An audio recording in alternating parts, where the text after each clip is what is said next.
क्या आपको पता है, कभी कभी कुछ घरों की दीवारें उनके रहस्यों को हमेशा के लिए अपने अंदर कैद कर लेती हैं।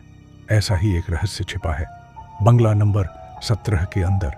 3 दोस्त विक्रम, सुनील और जॉन अपने छोटे से गांव से बंबई आए थे नौकरी की तलाश में। दिन भर धूप में भटकते रहे, किसी ऑफिस से उम्मीद, किसी दुकान से उम्मीद, पर न नौकरी मिली न ठिकाना। थके हारे तीनों एक बिल्डिंग के पास बैठ गए। वहीं पर एक चौकीदार आया और गुस्से में बोला, कौन हो तुम लोग, यहां क्या कर रहे हो? तीनों ने विनम्रता से बताया कि वे बस काम ढूंढ रहे हैं। चौकीदार को उन पर तरस आ गया। उसे अपने पुराने दिन याद आ गए जब वो खुद ऐसे ही काम ढूंढने आया था। वो अपने एक दोस्त को फोन करता है जो पास ही बंगला नंबर 17 में नौकर था। बोला, मालिक 2 महीने के लिए बाहर गए हैं, अगर चाहो तो ये लोग वहीं रह सकते हैं। तीनों की आंखों में उम्मीद लौट आई। अगली सुबह वो चौकीदार के साथ बंगले पहुंचे। सामने था एक पुराना लेकिन बेहद खूबसूरत बंगला। ऊंची छतें, टूटी खिड़कियां और चारों तरफ फैला अजीब सा सन्नाटा। तीनों अंदर गए और लगा जैसे किसी पुराने जमाने की हवेली में कदम रख लिया हो। वो रुक गए, राहत की सांस ली और सोचा कि अब सब ठीक हो जाएगा।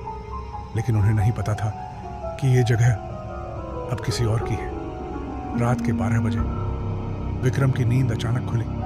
वो खुद को तहखाने में पाया जहां पुराना टूटा फर्नीचर और मकड़ी के जाले थे। उसे समझ नहीं आया कि वो वहां कैसे आया। अचानक एक औरत के रोने की आवाज आई। उसने आवाज लगाई, कौन हो तुम? पर कोई जवाब नहीं। आवाज बढ़ती गई और फिर अचानक सब खामोश। वो चौंक कर उठा। अब वो फिर से अपने बिस्तर पर था, पसीने में लथपथ। सुनील और जॉन ने मजाक उड़ाया, सपना था यार। विक्रम ने भी मान लिया और सो गया। अगले दिन जब तीनों बंगले के गेट से बाहर निकले, एक औरत आई सफेद साड़ी में। उसने विक्रम के हाथ में एक चिट्ठी रखी, इस पते पर जाओ, काम मिल जाएगा। इतना कहकर वो पलटते ही गायब हो गई। तीनों हैरान थे, लेकिन उन्हें काम की जरूरत थी। वे दिए गए पते पर पहुंचे, एक बड़ी कंपनी के ऑफिस में। उन्होंने चिट्ठी दिखाई और मैनेजर को उसमें मालिक के साइन मिले। वो हैरान रह गया क्योंकि मालिक तो उस वक्त विदेश में था। फिर भी उसने तीनों को नौकरी दे दी। लेकिन दोपहर में विक्रम सीधा मालिक के निजी कमरे में चला गया। उसने पासवर्ड डालकर कंप्यूटर ऑन किया, वही पासवर्ड जो सिर्फ मालिक को पता था। मैनेजर घबरा गया। कुछ देर बाद जब मालिक का फोन आया, उसने चिल्लाकर कहा, किसी ने मेरा सिस्टम हैक किया है, उसे रोक लो। जब लोग कमरे में पहुंचे, विक्रम बेहोश पड़ा था। कुछ देर बाद जब उसे होश आया, उसे कुछ याद नहीं था। सच्चाई धीरे धीरे सामने आई। बंगला नंबर 17 असल में उसी मालिक का था। वो यहां अपनी कंपनी की एक लड़की के साथ आता था। शादीशुदा होने के बावजूद उसने उस लड़की का इस्तेमाल किया।